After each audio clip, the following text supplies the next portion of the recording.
Welcome. It's Brittany and Chelsea, More People, More Problems podcast. Hello.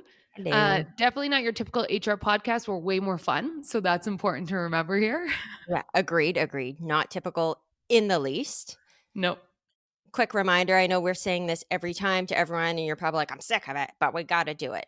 We're not gonna share any personal information of other people during our conversation, so not Very, to worry, your secrets are safe. always a very important disclaimer. And it reminds ourselves too to just not do it. It's a good thing. Good Yeah, thing. hopefully we So, what? remember in, like, 20 minutes. Like, we still remember that, but Exactly. yes, you're right, it's a good reminder for everyone. Exactly. So, what are we chatting about today, Chels? We're gonna talk about A players. What the heck W is that? What the I heck feel is like that? every episode we start with a definition now. It's like because we've come up with these, I guess, very real and like topical titles. And then it's like, what does that mean? No, it's a good question. Maybe a lot of people are familiar with the term A players. I mean, it was coined by Steve Jobs like back in the mid 1990s. It's essentially like your top talent. It's the Yeah. persons who bring so much extra. It's not just about intelligence and, being the smartest person in the room. It's about everything else that you bring to the table. It's ambition, it's drive, it's integrity.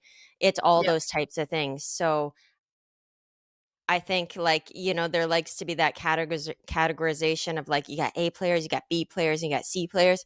You wanna be hanging with the A players. You wanna propagate A players. But, like, what do you think of that whole kind of Yeah. terminology? So it's so funny you say that because I think there's a lot of subjective definitions of what an A player is. And it makes sense because it is somewhat defined by the company that you're in. Meaning like an A player is going to thrive in the culture, as we talked about last week, that you have. And so it's not just a skill based assessment. It's someone that has, like you said, the attitude, the focus, the fit within the culture that is able, in my opinion, to have twice as much impact as those around them. Impact being the operative word there, being, the felt outcome on the company. And so not just like checking all the lists for performance, but actual having an impact. To me, those are the A players. And I think that you can call it whatever you want. Some people are like, oh yeah, it's the cream of the crop. Other people are like, it's the top 2%. I kind of call bullshit on the bell curve of it, if you will. I think that it really is defined by the subset that you're in. So, for example, as a leader, when you look at your team, I would have more questions along the line of like, who can you not lose on this team?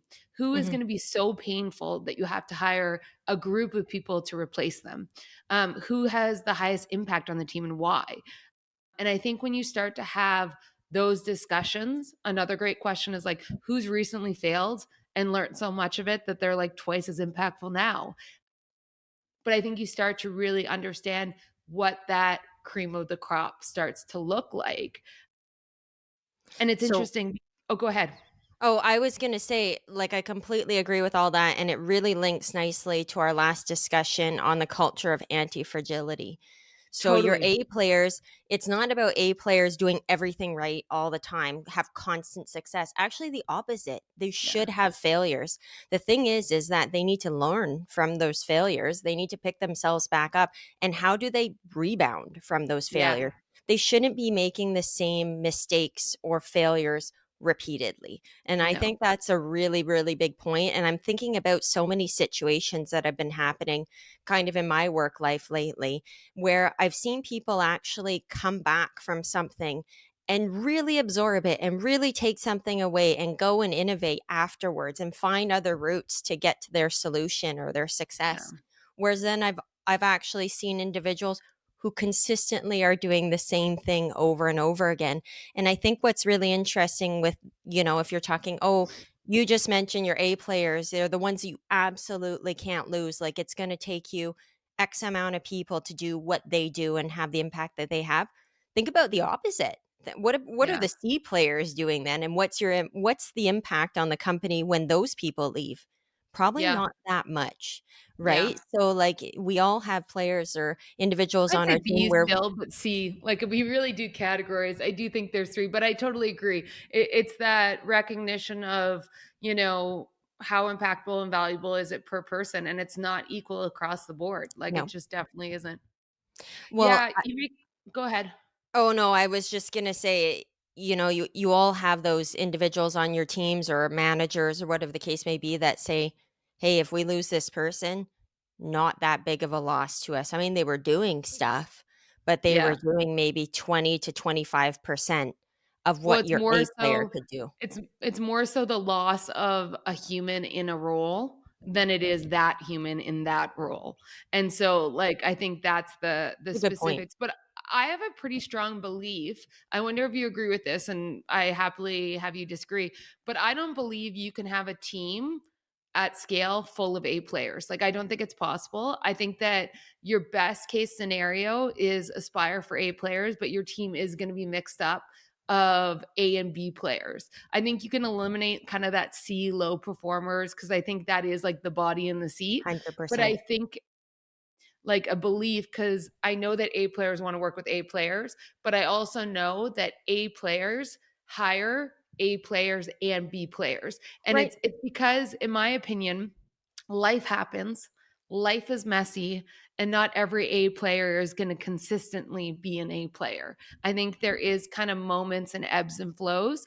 And so I think if you hover within that A and B, there's the potential to be up and down. And I think maybe, I'm even switching this a little, but I think it's like players en route to A. So it's like your team needs to be that trending direction. They have the ability to be an A player. I absolutely agree. I think that you're not always an A player at every point in your career. I mean, I'd like to think I'm an A player now. Maybe other people disagree. I know. Like, I mean, if I think I'm an A player now, I know that at some point previously in my career, I was definitely not an A player. I mean, we all Yeah. learn and develop and we accumulate. You know what I mean?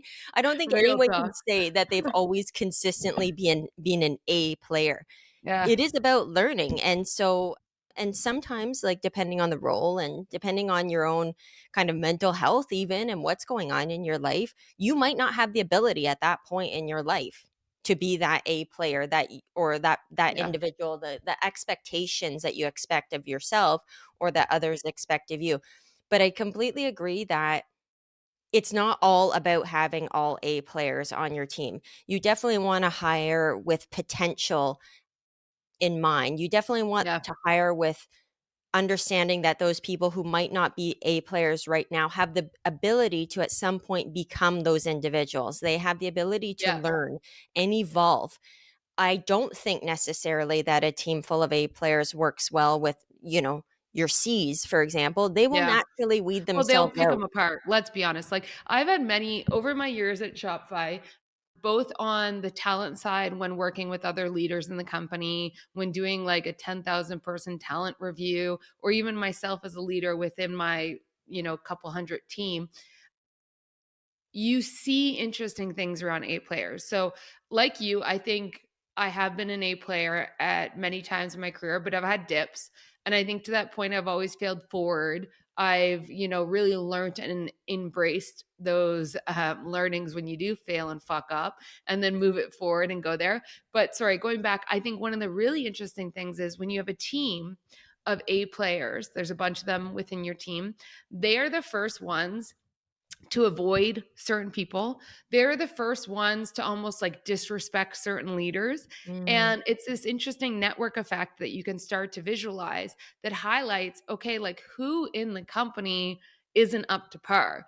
And there was a few times where there was, someone on the team that was so great, definitely an A player, like just so impactful, and they didn't want to work for someone anymore. And at first you're like, okay, let's really dig into this. Is it because the leader is a new lead, they don't know what they're doing? Is it because like is this improvable or what? And in the end, it was like, okay, no, this leader we brought in or promoted by, maybe by accident because we made a mistake there isn't up to par, and that A player there is actually telling us because they can't partner with this person. And so we've used it as like a beaker or as a tripwire to say like, okay, look into this. And it's not always the case, but there's definitely been moments of that. And I even had like A players work with me and question me. And what I realized is A players, another huge realization is they really want direct feedback and they want to grow. That growth mindset is so huge.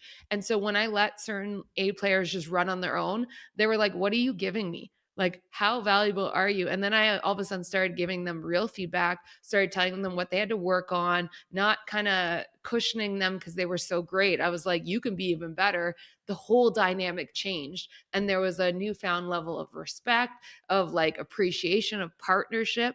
And so, like, A players need the real talk and they will be real back, in my opinion.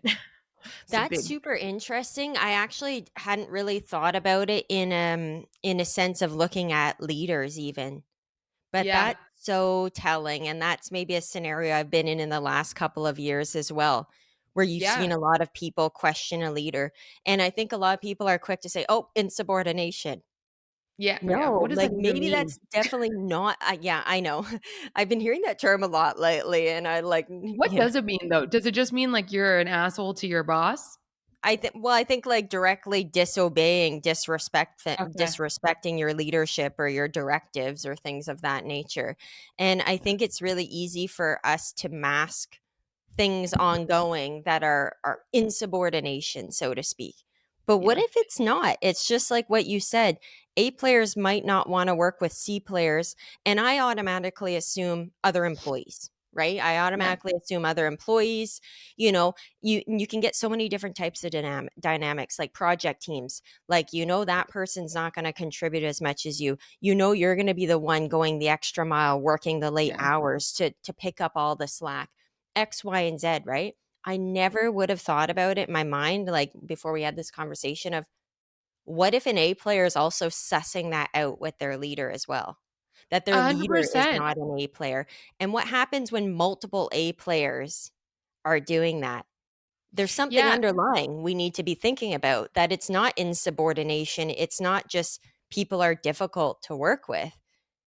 They have a yeah. high bar, and we have to think about that a little bit, right? Yeah, and I think it can come off and be actual ego. And so that's what you need to be careful of and to dig into, because if it's ego, then I don't think there's as much truth because it's more emotional than factual. But I think in just as many cases, it's whatever player you want to call. Let's say I'll just speak for myself. When I have been at the top of my game and you partner me up, whether it would be my lead, my peer, or someone below me that isn't working just as hard, that isn't just as curious to learn and build their skill set, just as focused on the mission, I start to well, I don't start. You are like out of my books. Like I'm like, okay, I don't want to spend more time with you. It's not actually pushing me to be better. I'm not going to Mhm. seek that out. I'm not seeking out your advice and knowledge because it's not there. And so whatever relationship it is, and it is a 360 of all around you, you start to see people pull away. And that is that marker of, okay, is that a one-off or is there a pattern recognition here? And if there's a pattern recognition, then that's when you start to dig in and say, maybe that leader isn't qualified enough. Maybe we should bring them back as an individual contributor for a few more years until they can grow into that level. Or maybe this is a C player and we have to exit someone and we've just been too scared to do so because firing people sucks and it's hard. But like, Yeah. buck up, Buttercup. We have to So like, we have to exit someone. I loved yeah, it. It's like, yeah, but the you know what I trap mean? door open. Yeah, a villain movie. Oh my Yeah. god. What I was gonna ask you then, so this is an interesting question. How does an A player address, whether it's, with their leadership or others, their vibe or their inclination to not work with those other, or to help others realize that some aren't also A players, that they're underperforming, that they're this, that they're that? Because I'm worried, because you get those dynamics, right? You don't want to Yeah. work with that person, or you don't want to work with that person. There's some It could be a underlying things. bias. Yeah.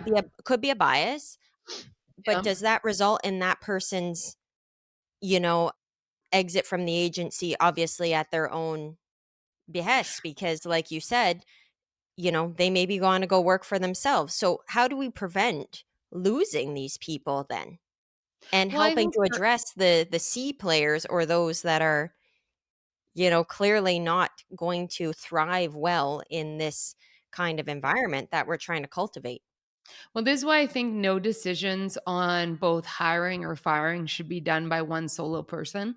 I just think it's like just prime for bias and emotions and, not as much logic and facts because we are humans. And so let's talk about first bringing people in. I think for hiring, like your process, however you want to call it, we called it the life story, that it was the, funnel in the life story and the employee journey into the company.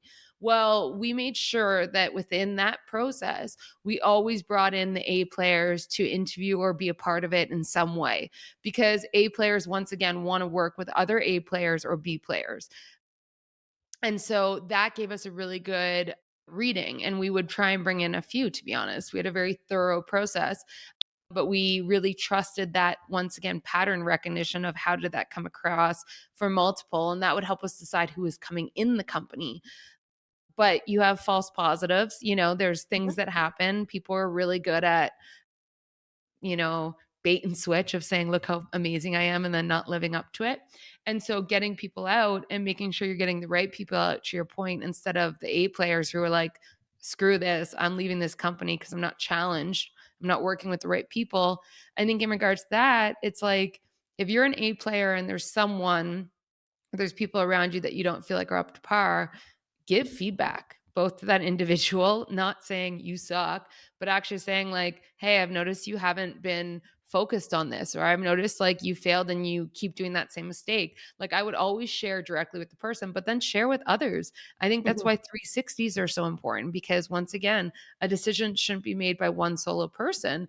And I think that then it really comes up to leadership, talent, the company itself, the culture around how you deal with that. And this is where we drastically change, because in the private sector, you can take action and say, we are a high performance company. If someone isn't making the bar, and our bar is that A, B players, we are going to let them go, Mhm. and we will do it. And by the way, it was still hard to do that, but we did that by sourcing a bunch of information and then being informed in our decision. In the public sector, I'm assuming that's very different. Yeah, obviously very different. I think that, a lot of this, when I'm hearing you talk, is about structures and processes and transparency of the expectations, possibly. Like you just said, we are a high performing organization. That's very clear to everyone. It doesn't take away from the fact that it's hard to fire Yeah. people and to let people go when they're not meeting the expectations. But it's straight up. Like, the public service is different. I mean, of course, we'd like to think of ourselves as high performing and seeing out, but I don't necessarily think that that's the perception that the public has, and maybe that will change at some point. But I think structures and processes are important. Like you just said, bring those A players in on that decision making, Yeah. getting their feedback.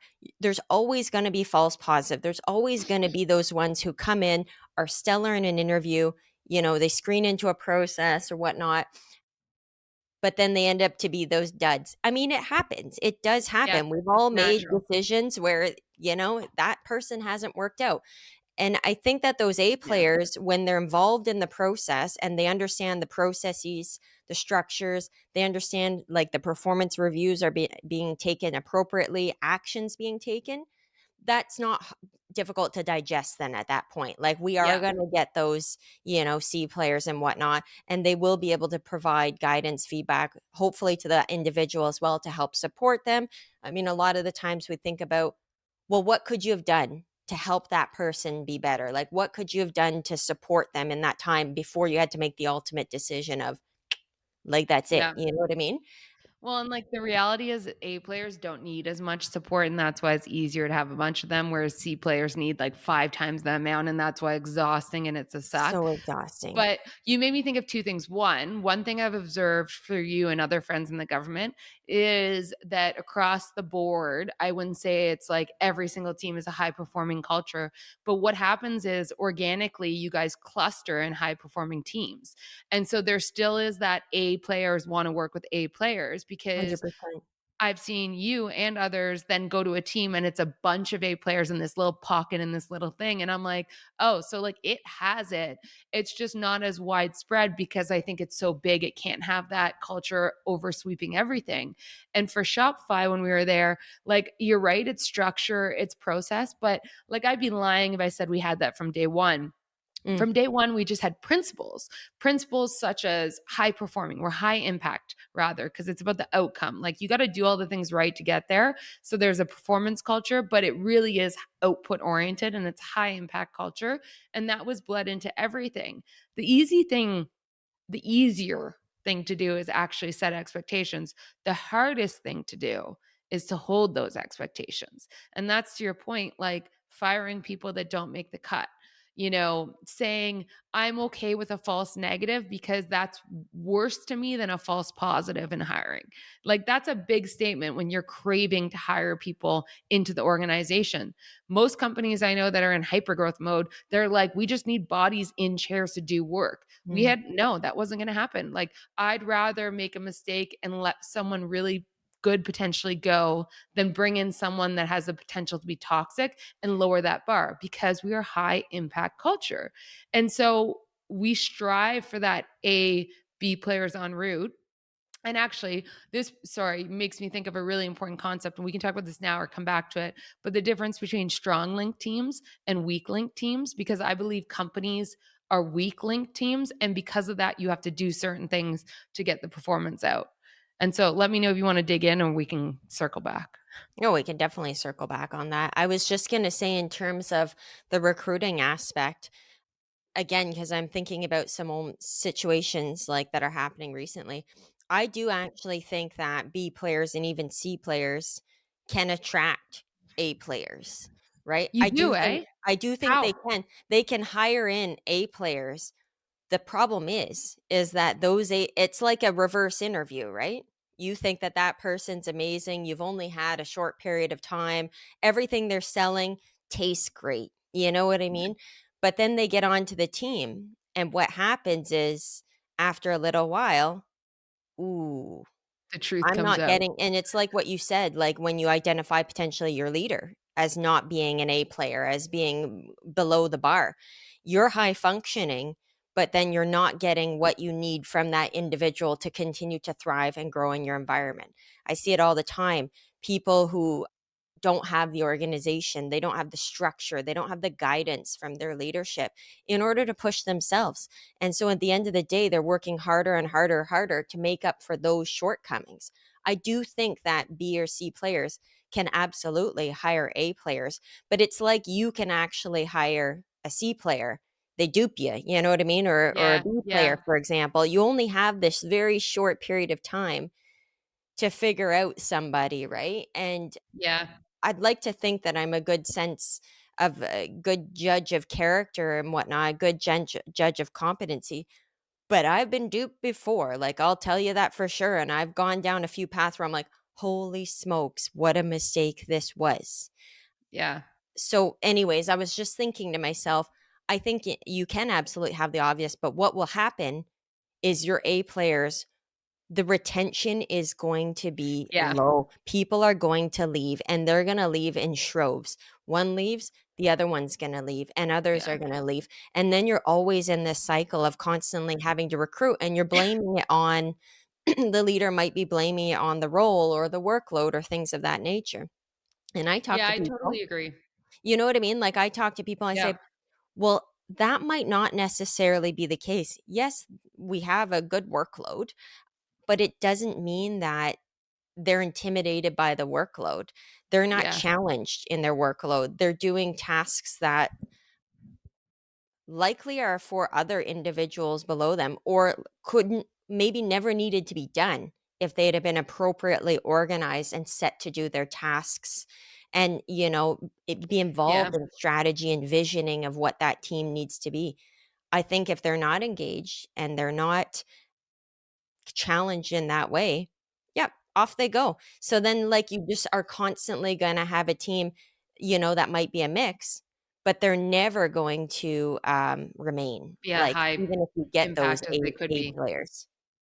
Yeah, I think I think you're right that it can happen. I think that it happens less than like, it's definitely more of the outlier in my opinion that, like, a C player could hire an A player than normal, but Mhm, maybe I'm biased because of something on that. I do think that you're spot on with, okay, you get someone in that's like a quarter of the battle. Now, how do you keep them at the company and how do you get the most out of them? Like, that's the 75% of the workload. And I think, well, I know at Shopify, when we always did engagement surveys, the biggest response to why people were there and stayed there was because of the challenging problems, the opportunity to learn, and the people around them. And I think they all went together, meaning I knew for myself, but in talking to others anecdotally, that, the reason why you were there is because you get to solve gnarly problems with people that challenge you to be better. And mhm. to me, that is the epitome of A players wanting to work with A players because you had a trust in that and it was there. And I mean, you're right. It's so hard. I think the hardest thing to do is to keep them there and to fire people that don't hold up to the bar. Like, we have to do a story on exits and firing people because I was so shitty at doing it myself. I was great at coaching other leaders to do it. And then when it came time for me to do it, I really struggled in the beginning and I'm a lot better now, obviously. But I think it's so hard because humans have so many biases towards keeping the people they bring in, such as confirmation bias. You hire someone, they sell themselves really good, you believe they're an A player, they come in, there's symptoms of not being so high impact. You're like, maybe this is there. But then you talk yourself into, no, no, no. They told me they could do this, they could do that. And then you talk yourself into, well, the role is just different. Maybe I should just do this other role for them, which in reality is like, two levels down, shouldn't be Oh, paid that, but you're making all these excuses to right. confirm that you made the right decision. And so it really takes, once again, you know, multiple people, I think, to help inform a decision. And Yeah, humans shouldn't be making them solely. I think absolutely. So at our department right now, in terms of, executive hiring, a lot more rigor going into place on that committee aspect, that group of Yeah. individuals who should be deciding how individuals are hired into that cadre. I mean, that's a really, really important element, important part of the Interesting. leadership in propagating. And I'm Can sure I there are poke you on that many. a bit? What's that? Is it can I poke you on that a Yeah, bit? yeah. Like, is it a committee-based decision, or is it a committee-based informing one person to make a decision? Committee Because based decision. I hate that. Sorry, personally, I have such a reaction to it because I think that it's so hard to make a decision in a committee, but I think that if the committee is informing one person and there's one leader to make the decision, and it's then you actually get a true decision because one person's making it and it's not getting diluted across and then everyone's just like it's anyways. I really disagree, not finding my words, but also you have one person to hold accountable. The dangerous thing, in my opinion, by committee based decision is if it didn't work, it's diluted across eight people. So no one's really in charge for whether it worked or not. Mhm. And I think that there's a lot of human biases when you're in a group to then just agree with each other, to not want to stand out. Like, there's so many things. But that being said, like, once again, I think that a committee based to inform a decision in one person is excellent, in my opinion. Right. That So really got let a me think. reaction. I'm I'm sorry. gonna no, it's a good reaction and it gives me a lot of really good information because we haven't gone down the route of fully establishing yet. So I want to take a look at everything with those opinions in mind and actually go and explore a little bit with my senior leaders. How do they want to play that out? Because maybe there is an opportunity for an adjustment, possibly.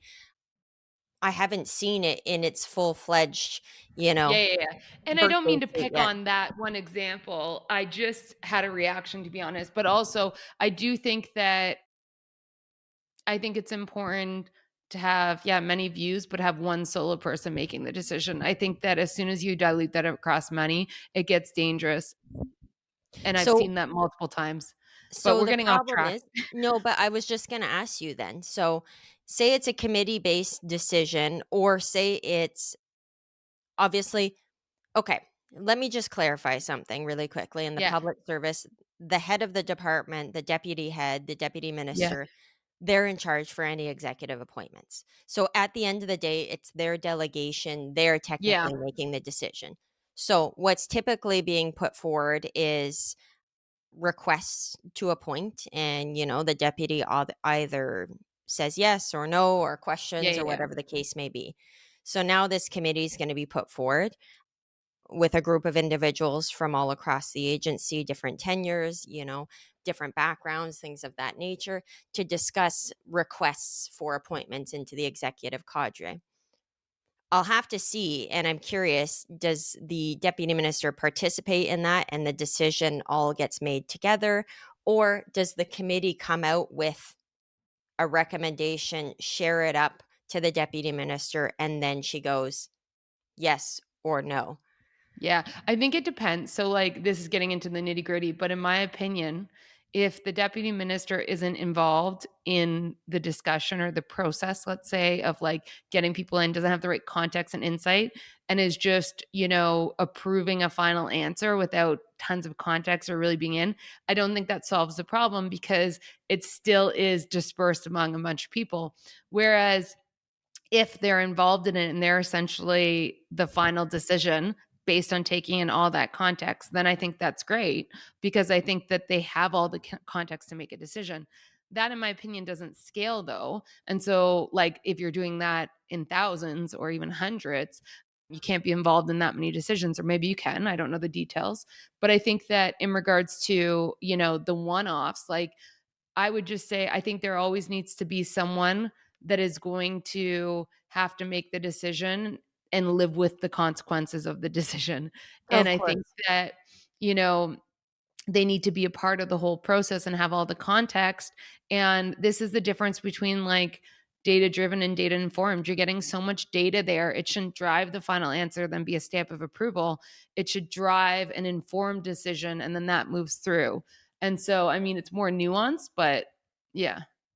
But No, that I'm yeah, gonna stew on that for a little bit yeah, actually, we can because it's circle back. yeah, But we'll maybe circle this is back where on that. I'll plug the strong link teams and weak link teams. It won't take a long time, but essentially a strong link team is like a basketball team. So you can have one top player on the team and they score all the hoops and they win the game. So the game, the outcome, the impact is determined by, let's say, one or two A players. It's a strong link team. A Mhm, weak link team is a team, such as a soccer team, that the impact of the win or the loss is dependent on, let's say, the eighth, ninth, and 10th worst players. And so the difference being strong link team, you just need one all star and you're good to go. Weak link team, it's depending on your worst players. It requires everyone to be at a certain bar to move forward or else you win or lose. In my strong opinion, companies are weak link teams. And actually, the probably best verbiage, Craig Miller used to say this all the time, and I loved it. You want to go fast, go alone. If you want to go far, go together. And as a company, you want to go far. So you go together, and that requires a weak link team, meaning that bar has to be high. So when you talk about that A player and everything else, your end result of your company is going to be dependent on your worst players. And that's why you can't have C players. That's why you need to bring in A players. That's why you need to aspire for A players. And that's why they need to help you determine what is that next A player coming in? How are we striving for an environment that's going to like thrive A players even more because that weak link mentality. And so hopefully people like when I'm dropping down, picking it up and no, that that's makes sense. I love the sports analogy. It gives me a lot to kind of chew on and think on. So, no, I appreciate you bringing that to the table.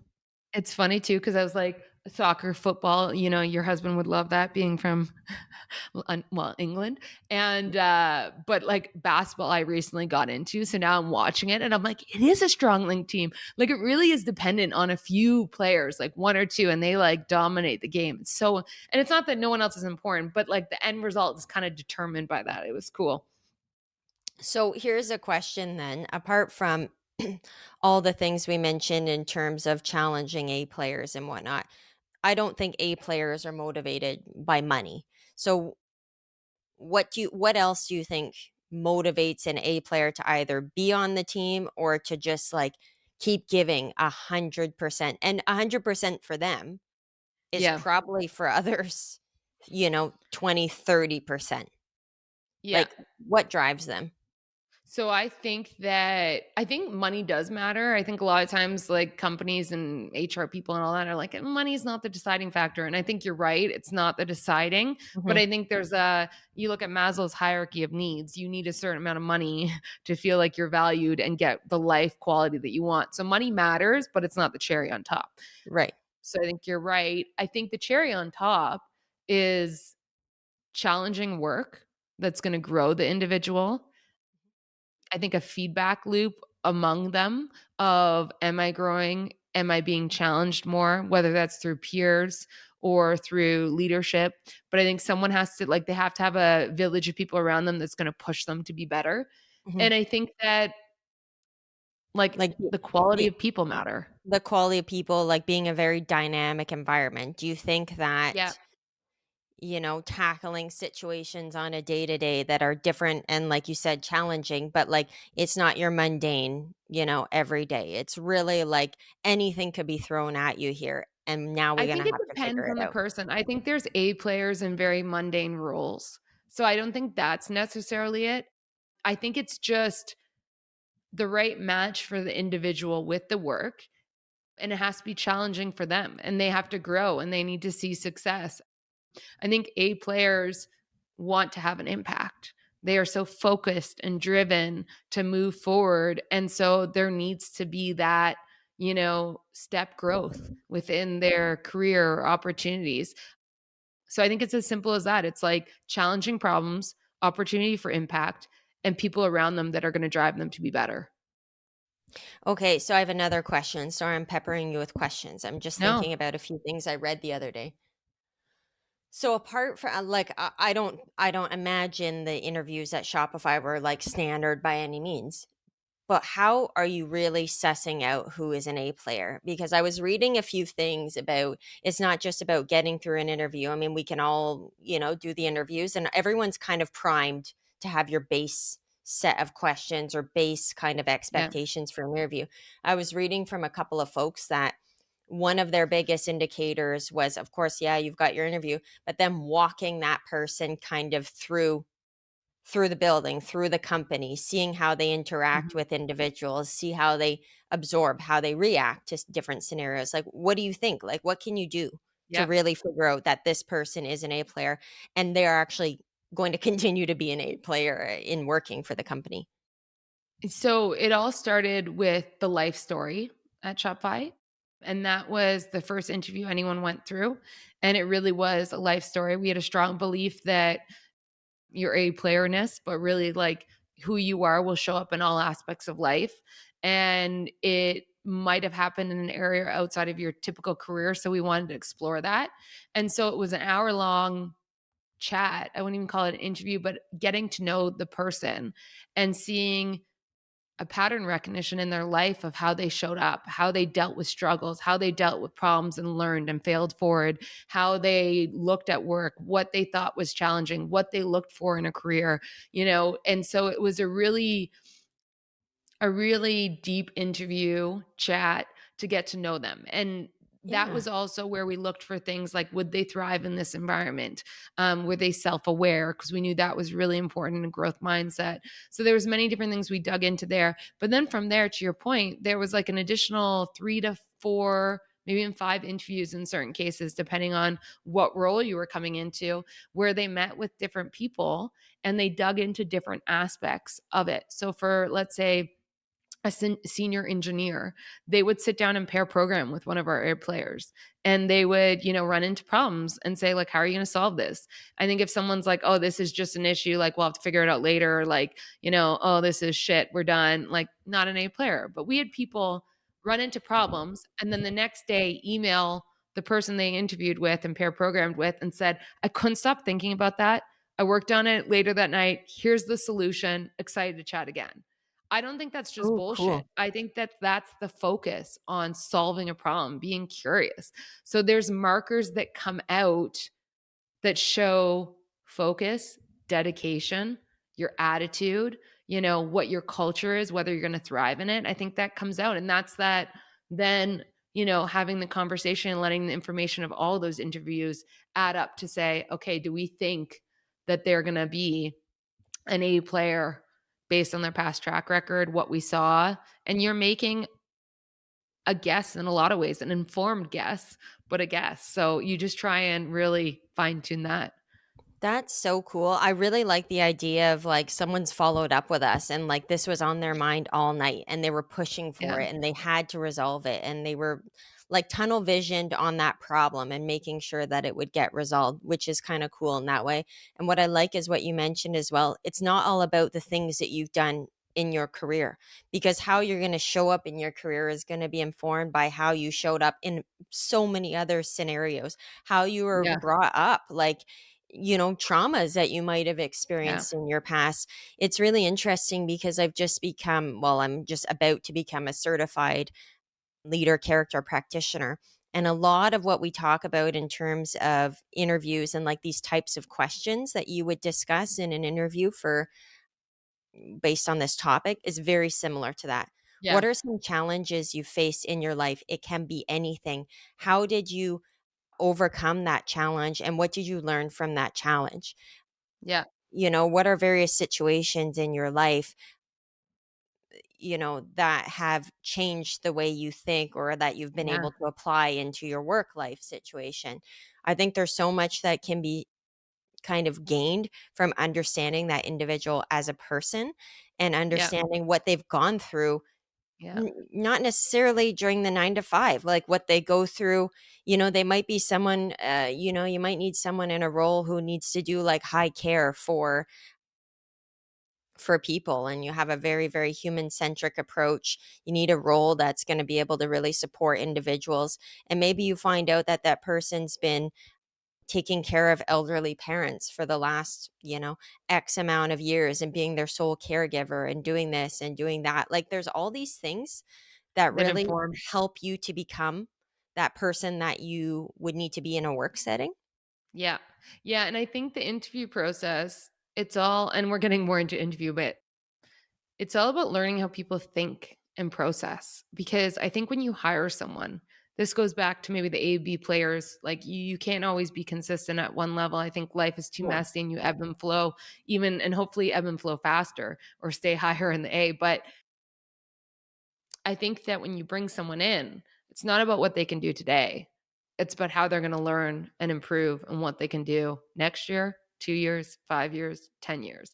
That's why you invest in humans in a company is because the potential, yes, today and tomorrow, but the future potential. And like that is determined by how they learn, how they grow, how they improve. And so A players, I think, have a really big draw. I think that top tier, forget the A players for a second, that top tier has a really big drive to improve and to grow and have a bigger impact. And I think that's what's important in an organization. I don't think there's any better note to close off this kind of segment of the pod apart from like right here, unless you have any like key Nope. takeaways that you want to bestow upon us. But I think that's such a kind of note to end on before we go into wine time and it's just all the fun and games. You know what I mean? Yeah, yeah, let's do it. Let's grab some wine. So, Chelsea, you got the wine. I I have got got one. the water today. Just as a little disclaimer, I'm freezing my eggs, 35, time to do it. Anyone wants to chat about that, let me know. But because of that, I'm going to opt out of the wine this week. But I'm living through you because that looks so tasty. I can drink one for both of us, so you don't have to worry about that. So you see, I've got a nice sparkling right now, a sparkling rosé. Let me Yeah. just get so a little cheers to you, Brett. Cheers to your water Cheers. and to your eggs. Yes, of course. Get that Fiji down, yeah. I know, And eh? then, so Boring what I water. have here is my bottle right here. Yeah, what are you drinking? I've got a Bottega, It like a looks like it's been rosé. dipped into. Yeah, okay. It might be leftover from last night, one of the secondary or tertiary bottles that came in the evening. But anyways, there's a touch left. So yeah, we're finishing her off. So it's a nice rosé wine Bottega. I don't find it's too sweet. It's the brute. I kind of like enjoy it. It Yeah. also works nicely when I did a little mix. I had a few friends over last night. So I did a little mix. I mixed with just like about an ounce and a half of pink lemonade and Huh. then added this in and just like a cherry and a little tiny bit of cherry juice. And that was lovely. It was like it You was like love a your sweet drinks, though. I That would be way too sweet for me. so the pink lemonade, I didn't so I made it like from like a frozen can or whatever and Yeah. it was more Real glamorous. I know. Well, hey, that's what I That's do. life. You gotta improvise, girl. Yeah. I didn't make it super sweet. So it wasn't really sweet, it was more on the tangy side. So it was more Yeah, on the okay. tangy. So it was kind of like what you would have done for like a French 75, except for me, Yeah. like I can't do as much on the French You 75 just because get loaded. Yeah. Well, they're so high potency. they are, and me the too much acid, like the lemon, Yeah. like kills me. Like I could maybe do a one French 75, but if I do too many, like I'm like acid reflux up the yin yang. So, anyways, I did that last night and it was just like a little refreshing treat. So, well, I'll finish this bad boy off. But yeah, gotta Yeah, finish what it would you off. rank it? Oh, what 1 would to I 10. rate it? I don't know. I'd give it an 8. Like it's a good little Oh. bottle. Like it's a good little mixing bottle. It's not expensive. It's only like 14 bucks or something like I'm that. So realizing that a lot of our ratings are very dependent on price. Like, we're like, "It's only this," so, like, we're gonna rank that, crank that rating up a couple notches. I know because we're not connoisseurs, I obviously, know. and we just enjoy drinking wine, and we're not, extremely particular. But I do You know think you need what? to get value for money. Yeah, I agree, I agree. After I get these eggs out and I can drink again, I'm gonna do, like, a decent bottle, and we'll Yeah. see if it's any different. I'm gonna crank it down, though, because I have higher expectations. What do you mean crank it down? I don't Like, the understand. rating, like, it better be, like, you know what I mean, relative to price. It better be really good. Right, right, You because didn't then that Yeah. will determine is it an 8 and the, price is really expensive, or is it an 8 and the price is really reasonable? I don't Yeah, know if that made sense exactly. at all. I don't know if No, no, that no, it makes did. any We're on the sense. same page. We'll see if the viewers Okay, fine. are. Okay. Ugh. So anyways, just Cheers. like, yeah, cheers, thank you. And I have to drink because you told me every time I cheers, sometimes I don't drink, so Yeah, I'm doing it's it. rude. Yeah, Okay. it's rude. How's life? Like I said, I'm doing egg freezing right now, so it's meh, same old, just a little different. I hate the needles, but anyways, So, like, how you're are you? doing egg freezing, and this morning, my youngest woke up, like, throwing up No. in his bed, then throwing up in my bed, and all those types of things. So, I'm like, "Do you want to freeze your eggs? Like, are you sure you want to?" Like, "Are you sure?" Anyways, he seems fine now. He's sleeping like a little angel on the couch. I think he maybe And had that's too when it much. becomes so cute, right? And you're like, "It's all worth it." He's gotten the medicine down him. I think it's something didn't agree with him, and he's fine. Because I was freaking out because we're literally traveling on Tuesday. So I'm like, Oh, of yeah. course, someone's sick, like in my Oh, that household. sucks. I didn't even think about that. Yeah, Yeah. that would freak me So out too. I was like, does he have gastro?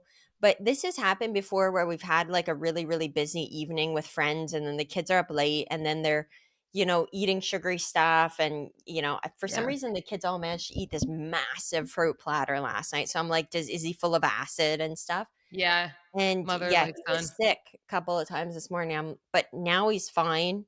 He's got no symptoms. So I'm like, okay, it must have just been like, it was just too much for him, Yeah.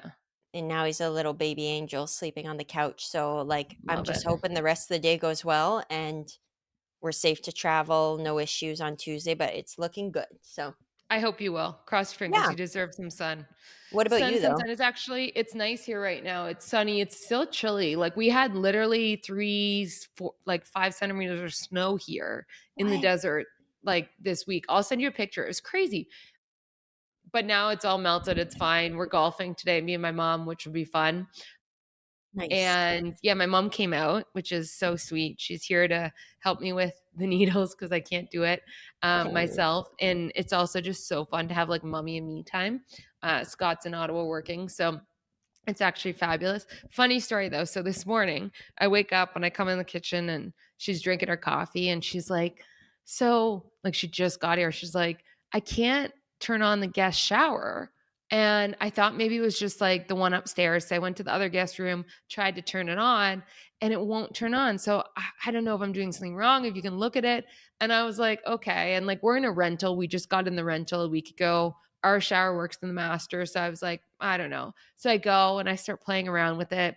Can't get it to turn on. I'm like, they must have been empty maybe, and they like turned off the valve of the water. So we're Oh, trying to weird. figure it out. We're looking everywhere. We're spending a lot of time on it. Finally, I decide to text the property manager. And right before I got on the podcast, but I text and he writes back and he goes, I can for sure come and look, but that seems really weird. Also, when turning on the tap, did you pull out and then turn? And Oh, I jeez. fucking died. I was like, user error, user error. I was like, no, we were just turning. But like, and the worst part out is he's like, well, it's just like a really old shower. So maybe that's why I've used this shower before. I don't know how I didn't know, but it was just, I just felt like So you such had a to dum dum. so you had to pop it out. But you know what? That reminds me. So I've been to your place sometimes, and in one of your guest showers, you never Oh, it's know so because these things stupid. can be Yeah. turning things, they can be pulley things, Yeah. they can be both, and you're like, I know. now there's a valve for the heat and the Yeah. cold, and, like, I remember at one point, like, trying to take a shower, and it's like I'm, like, freezing, I'm like, "Can the shower just work? Can this just be easy? Can it just turn on and that's the hot side and that's Yeah. off?" And it shouldn't be so complicated, and I remember someone did it when we had guests at our place, like, a couple months ago. I could hear them in the bathroom messing and, like, trying to figure out, like, oh, in the old school ones with, like, the tub spout, you have to, like, pull up the spout? Yeah. Yeah. But, Yeah. like, our guests from the UK, like, I don't think that that's something that they have there, like, right? Because usually it's, Yeah. like, a separate bath or, like, separate shower or whatever, anyways. I could hear them in there, and the tub was running for ages, and I'm like, "Hmm, I bet you they can't figure out how to send it through the shower head." So I, like, Yeah. just give a little knock. I'm like, "Okay, so you're probably trying to, like, get in the shower, so you need to pull up that little thingy there. Pull it up, yank it right up, and then Yeah. it'll come out." But, like, it's so awkward. She's like, "I need to take a shower, and, like, I can't figure Yeah, this but just like out." very, very poor user design. I And like know. user It's so error felt like easy. dumb dumb. Me and my mom both had a really good chuckle about it because we're like trying to triage how we're gonna solve this. And there's some other funny things about this rental, but it was like, duh. Is Okay. it good? Is it good? Because does it have a pool? Because 'Cause I'm coming, right? So, like, we Yeah, need to yeah, have yeah. some things. It has a pool. The only problem with the pool is it's shaded all the afternoon. Oh, So like God. hopefully it just gets really hot so the shade is nice. But Yeah, yeah, no, it's good. You'll be fine here. This is like the little study. So it's off of the bedroom you'll be staying in. It's cute. cute. Oh, I Yeah. can't wait to do all the fun things and see the old desert mountain. I know. And we can do a podcast live together, just I not sitting beside each I other. know because we know the feedback that doesn't work, but Yeah. yes, in the same house, but not in the same Yeah. room, of course. Exactly. Exactly. Well, I'm happy you're good. I'm good. We'll chat again soon. I'm back in Ottawa at the end of the month too, which I can't wait to see you guys in person. Oh, me too, I I'm miss so you. psyched. I'm glad you don't have any snow right now, we have a load, Yeah. so hopefully by the time I go to you and Enjoy. come back, no one's got any snow. Because if I go to Arizona too and there's snow, I'm gonna lose it. No, there won't be then. It will be super hot. It's April. Well, God, who knows? Global warming. Have you seen California? It has like feet of snow. What? Oh, yeah. Look it up. It's scary. I Yeah. heard they got a big storm, but I didn't realize, like, it was stuck, like, it was there. Oh, yeah, and they're getting more. I don't know exactly where in California, but I saw it on the news this morning, and I was seeing it on all of, like, the socials. I was like, "Oh, this Oh my can't be god. real." And then I saw it again. It's crazy. I'm gonna ask my girlfriend who's out there and see Yeah, what the deal ask is. her. Yeah. Okay.